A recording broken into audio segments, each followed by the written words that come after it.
Assembly సమావేశాల నుంచి YCP ఎందుకు పారిపోతుందో నిన్న శాసన మండలిలో చర్చ చూస్తే చాలామందికి అర్థమవుతుంది. ఎందుకంటే నిన్న బొత్స సత్యనారాయణ గారు ఒక ప్రశ్న లేవనెత్తాడు. ఆ ఫీజు రియంబర్స్మెంట్ బకాయిలు కూటమి ప్రభుత్వం వచ్చిన తర్వాత చెల్లించడం లేదు, బకాయిలు పెట్టి విద్యార్థులను ఇబ్బంది పెడుతుందని చెప్పి బొత్స సత్యనారాయణ మాట్లాడినప్పుడు విద్యాశాఖ మంత్రిగా దానికి లోకేష్ గారు చాలా చక్కగా సమాధానం చెప్పి ఒక సవాల్ కూడా విసిరారు బొత్స సత్యనారాయణకి. ఆ సవాల్ తర్వాత ఆయన బయటికి వెళ్ళిపోయాడు. మేము వాకౌట్ చేస్తున్నామని బయటికి వెళ్ళిపోయాడు అనుకోండి.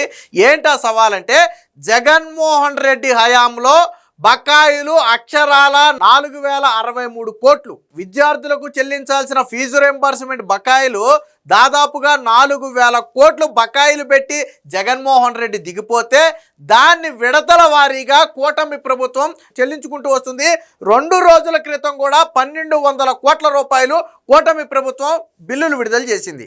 అయితే దీన్ని తొక్కుపట్టి, అంటే వాళ్ళ హయాంలో బకాయిలు ఉన్నాయి, వాటిని కూటమి ప్రభుత్వం విడుదల చేస్తుందని చెప్పకుండా కూటమి వచ్చిన తర్వాత విద్యార్థులకు బకాయిలే చెల్లించట్లా, కాలేజీ ఇబ్బంది పెడుతున్నాయి.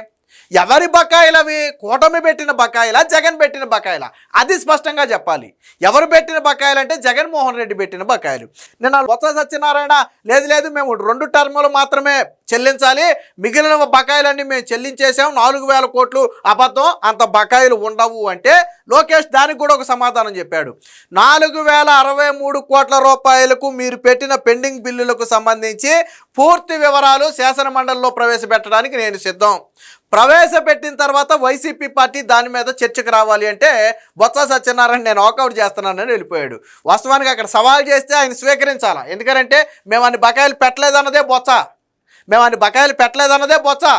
కానీ సవాల్ చేసేటప్పటికి మేము వాకౌట్ చేస్తున్నామని చెప్పి వెళ్ళిపోయారు. పైగా జగన్మోహన్ రెడ్డి హయాంలో నాడు నేడు పనుల కింద దాదాపుగా 500 కోట్ల రూపాయలు బకాయిలు పెట్టి వెళితే ఆ బకాయిలను కూటమి ప్రభుత్వం వచ్చిన తర్వాత తీర్చింది. జగన్మోహన్ రెడ్డి మధ్యాహ్న భోజనం పథకాన్ని ఇంటర్మీడియట్ విద్యార్థులకు ఎత్తివేస్తే కూటమి వచ్చిన తర్వాత ఇంటర్మీడియట్ విద్య మీద దృష్టి పెట్టి తిరిగి మధ్యాహ్న భోజనాన్ని పునరుద్ధరించిన తర్వాత ఇప్పుడు 70,000 మంది విద్యార్థులు గతం కంటే ఇప్పుడు పెరిగారు. ఇంటర్మీడియట్లో ప్రభుత్వ కాలేజీల్లో పెరిగారు. ఎందుకు పెరిగారు అంటే సంస్కరణల మీద దృష్టి పెట్టారు కాబట్టి. సో అంటే వీళ్ళు నాడు నేడు పేరుతో బకాయిలు పెట్టి వెళ్ళిపోయారు, పనులు చేయలేదు. స్టిల్ విషయం ఏంటంటే నేటికి రాష్ట్రంలోని అనేక పాఠశాలల్లో నాడు నేడు పనులు సగంలోనే ఆగిపోయాయి. ఎందుకు ఆగిపోయాయి అంటే వాటికి సకాలంలో బిల్లులు రాక ఆగిపోయాయి. దాన్ని ఇప్పుడు కూటమి ప్రభుత్వం కంటిన్యూ చేసే ప్రయత్నం చేస్తుంది. అంటే నాడు నేడు అసంపూర్తే, మధ్యాహ్న భోజనం మీరే ఎత్తేసారు, ఇంటర్మీడియట్కి పీజీ విద్యార్థులకు స్కాలర్షిప్ మీరే ఎత్తేసారు. పీజీ విద్యార్థులకు వైసీపీఎంలో స్కాలర్షిప్ లేదు.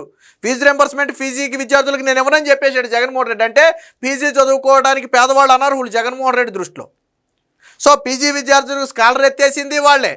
అలాగే విదేశీ విద్య ఏదైతే గతంలో టీడీపీ హయాంలో ప్రతిష్టాత్మకంగా చేపట్టినటువంటి విదేశీ విద్య ఉందో దానికి నిలిపివేసిన ఘనత జగన్మోహన్ రెడ్డిదే. బెస్ట్ అవైలబుల్ స్కూల్ పథకాన్ని నిలిపివేసిన ఘనత జగన్మోహన్ రెడ్డిదే. అది ఇంకా మరీ దారుణం. అది బెస్ట్ అవైలబుల్ స్కూల్ అంటే ఏంటంటే కార్పొరేట్ పాఠశాలల్లో కొంత % పేదవారు చదువుకోవడానికి అవకాశం ఇవ్వాలి. ఫర్ ఎగ్జాంపుల్ ప్రతి దాంట్లో ఒక 5%, 10% లేదా 10-20 సీట్లు పేద విద్యార్థులకు ఇవ్వాలి. వాళ్ళ ఫీజు ఎవరు కడతారంటే గవర్నమెంట్ కడద్ది. ఇప్పుడు నారాయణ చైతన్య లాంటి లేదా ఢిల్లీ పబ్లిక్ స్కూల్ లాంటి స్కూల్స్లో పేద విద్యార్థులు చదువుతారు, వాళ్ళ ఫీజులు గవర్నమెంట్ కడుతుంది. బెస్ట్ అవైలబుల్ స్కూల్ పథకం అంటాం దాన్ని జగన్మోహన్ రెడ్డి ఎత్తేస్తే ఆ తల్లిదండ్రులు అందరూ కలిసి కోర్టుకు వెళ్ళారు. హైకోర్టులో పిల్లలకి అనుకూలంగానే తీర్పు వచ్చింది. సింగిల్ బెంచ్లో తీర్పు వస్తే డివిజన్ బెంచ్కి సవాల్ చేశాడు జగన్మోహన్ రెడ్డి. డివిజన్ బెంచ్లో కూడా బెస్ట్ అవైలబుల్ స్కూల్ పథకాన్ని కొనసాగించాలనే చెప్పింది.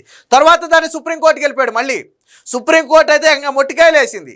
పేద విద్యార్థులు చదువుకుంటే మీకు నొప్పేంటి, ఎందుకు బిల్లులు చెల్లించలేరు? దాదాపుగా 100 కోట్ల దాకా ప్రభుత్వం మొత్తం పాఠశాలన్నిటికీ కలిపి చెల్లించాల్సి ఉంటుంది, 100 కోట్లు సుమారు.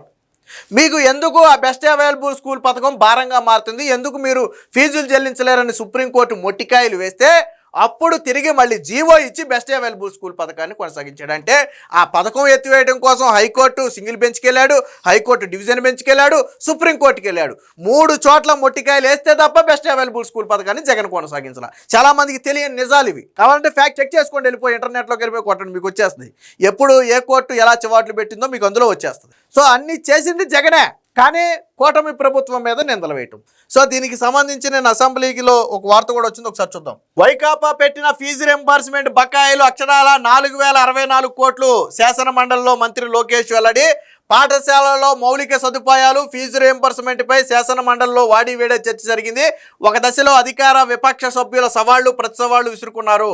శుక్రవారం ఉదయం సభ ప్రారంభమైన వెంటనే మండలి చైర్మన్ మోషేను రాజు ప్రశ్నోత్తరాలు చేపట్టారు. ప్రభుత్వ పాఠశాలల్లో మౌలిక సదుపాయాలు మెరుగుపరుస్తామని ఈ సందర్భంగా లోకేష్ శాసన మండలిలో పేర్కొన్నారు. వైకాపా ప్రభుత్వానికి నాడు నేడుపై చిత్తశుద్ధి లేదని, అప్పట్లో వారు 500 కోట్ల రూపాయల పెండింగ్ బిల్లులను కూటమి ప్రభుత్వం చెల్లించాల్సి వచ్చిందని విమర్శించారు. వైకాపా ప్రభుత్వం బాగా పనిచేస్తే అభ్యసన సామర్థ్యాలు ఎందుకు పడిపోయాయో చెప్పాలని నిలదీశారు. మన బడి మన భవిష్యత్తు పథకం కింద ఖర్చు చేసిన నిధుల వివరాలపై వైకాపా ఎమ్మెల్సీ అడిగిన ప్రశ్నకు సమాధానంగా ప్రభుత్వ పాఠశాలల్లో మౌలిక సదుపాయాల కోసం 7500 కోట్లు ఖర్చు చేయాల్సి ఉంది. ప్రతి పాఠశాలను 18 అంశాల ఆధారంగా స్టార్ రేటింగ్ ఇచ్చాం. సుమారు 40% పాఠశాలలకు 2 స్టార్ రేటింగ్ తక్కువగా వచ్చాయి. వాటి రేటింగ్ ఎలా మెరుగుపరచాలనే దాని మీద కూడా మేము అధ్యయనం చేస్తున్నామని చెప్పి చెప్పడం జరిగింది. ఇక అన్నిటికీ మించి fee reimbursement. So fee reimbursement పై వైకాపా చర్చకు రావాలి. మంత్రి లోకేష్ వైకాపా హయాంలో 4064 కోట్ల మేర ఫీజు రీయింబర్స్మెంట్ బకాయిలు ఉన్నాయని, దీనిపై చర్చించేందుకు సిద్ధమని మంత్రి లోకేష్ సవాల్ విసిరారు. ఆరోపణలు చేసి పారిపోవడం, వాకౌట్ చేయడం వైకాపాకు ప్యాషన్గా మారిందని విమర్శించారు. బకాయిల వివరాలు సభ ముందు ఉంచేందుకు నేను సిద్ధం. చర్చకు వైకాపా సభ్యులు రావాలి. 3 నెలలకు ఒకసారి చెల్లించినట్టు ఎలా అబద్ధాలు చెబుతారు? ఇంటర్ విద్యపై మేము దృష్టి పెడితేనే ప్రభుత్వ జూనియర్ కళాశాలల్లో 70,000 మంది విద్యార్థులు పెరిగారు. 5 ఏళ్ల వైకాపా పాలనలో కనీసం విద్యార్థులకు పుస్తకాలు ఇవ్వలేదు. మధ్యాహ్న భోజనాన్ని రద్దు చేశారు. మేము వచ్చిన తర్వాత తిరిగి ఆ మధ్యాహ్న భోజనాన్ని కూడా పునరుద్ధరించామని చెప్పి నారా లోకేష్ చెప్పారు. అయితే బొత్స సత్యనారాయణ చెప్పింది ఏంటి?